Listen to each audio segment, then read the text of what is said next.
Hello, good morning. সবাই কেমন আছো? আশা করি সবাই ভালো এবং সুস্থ আছো। আর ঠাকুরের কৃপায় আমিও ভালো আছি। আর আমার পরিবারে তোমাদের সকলকে স্বাগত। আর এক রাত বুক ভরা ভালোবাসা, অন্তর থেকে ভালোবাসা। তো চলে এসেছি আজকে নতুন একটা ভিডিওর সাথে। যেহেতু তোমাদের অনেকদিন কোনো রান্নার ভিডিও আমি দেইনি, তো ভাবলাম আজ কী কী রান্না হচ্ছে, যেহেতু বাড়িতে আছি তাই আজকে একটু ছোট্ট করে একটা রান্নার ভিডিও হয়ে যাক। তো সকালবেলা কাজে থাকি, তো মানে কাজে যাওয়ার তাড়া থাকে, 10টায় বেরোতে হবে, ওই জন্য ভিডিওটা করে হয়ে ওঠে না। বাড়িতে থাকলে সেদিনই একটু রান্নার ভিডিওগুলো আমি করি। তো চলো দেখাই আজকে কী কী রান্না হচ্ছে। এটা হচ্ছে মাছ ভাজা হচ্ছে, আর এটা হচ্ছে সিলভার কাপ মাছ, খুব বড় সাইজের একটা সিলভার কাপ মাছ। তোমাদের দাদাভাই হাফে বোধহয় নিয়ে এসছে, তো এটা দাদাভাই খাবে। দাদাভাই বললো চিকেন খাবে না।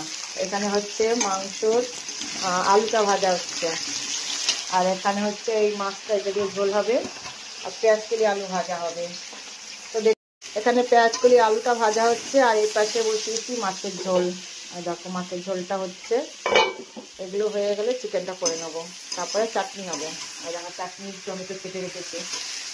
তো দেখো বন্ধুরা, আমি এখানে আমার পেঁয়াজকলি আলু ভাজা হয়ে গেছে, তারপর দিয়ে দিয়েছি তেল গরম করে পেঁয়াজ কুচি, মাংসটা করব। আর এখানে পেস্ট করে নিয়েছি দেখো আদা রসুন আর টক দই একসাথে এখানে পেস্ট করে নিয়েছি, এটা দিয়ে দেবো, একটু লাল লাল করে কেটে নিয়ে তারপরে দেবো। তো দিয়ে দিয়েছি দেখো পেস্ট করা মশলাটা। কালকে জানো আমি বন্ধুরা, তোমরা এই ভিডিওটা পাবে যদিও, তাও বলে দিচ্ছি, কালকে আমার হচ্ছে আমাদের সোনা দিদি মানে রুবিওয়ালা দিদিভাইয়ের বাড়িতে আমি গিয়েছিলাম দিদিভাইয়ের সাথে দেখা করতে।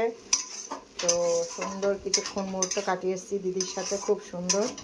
খুব শিগগিরই পেয়ে যাবে একটা ভিডিও, তোমাদের সামনে দিয়ে দেবো, আর তোমরা দেখবে। দিয়ে দিয়েছি সামান্য একটু কাশ্মীরি লঙ্কার গুঁড়ো। আমরা অ্যাকচুয়ালি কাঁচা লঙ্কা রান্নাই করি, কিন্তু একটু কালারের জন্য, যেহেতু চিকেন একটু কালারটা না হলে ভালো লাগে না, তাই একটু কাশ্মীরি লঙ্কার গুঁড়ো দিয়ে দিলাম যাতে একটু কালারটা হয়। দিয়ে দিয়েছি কাঁচা লঙ্কা বাটায়, দেখো বেশ খানিকটা কাঁচা লঙ্কা বাটা। এবার ভালো করে মিশিয়ে নিয়ে তারপর চিকেনগুলো দিয়ে দেবো।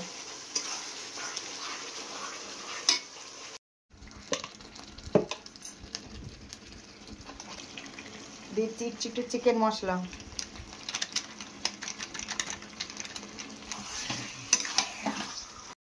তো বন্ধুরা, এদিকে দেখো আমার চিকেন কষাটা হচ্ছে, আর এদিকে এখন চাটনি বসিয়ে দেবো। কড়াই গরম করে তেল গরম করে, আর এদিকে 5 ফোড়ন দিয়ে দিয়েছি সোমবারে, আর এদিকে দিয়ে দেবো টমেটোগুলো। তো দেখো বন্ধুরা, চিকেনটা আমার হয়ে গেছে, আর এদিকে চাটনিটাও নামিয়ে নিয়ে এসেছি, পেঁয়াজকলি আলু ভাজা, মাছের ঝোল। তো দেখলে আজকে আমার রান্নাটা কেমন লাগলো তোমাদের। যদি ভালো লাগে অবশ্যই লাইক কমেন্ট শেয়ার করে দিও। আর সবাই সুস্থ থেকো, ভালো থেকো। তো আজকের মতো টাটা।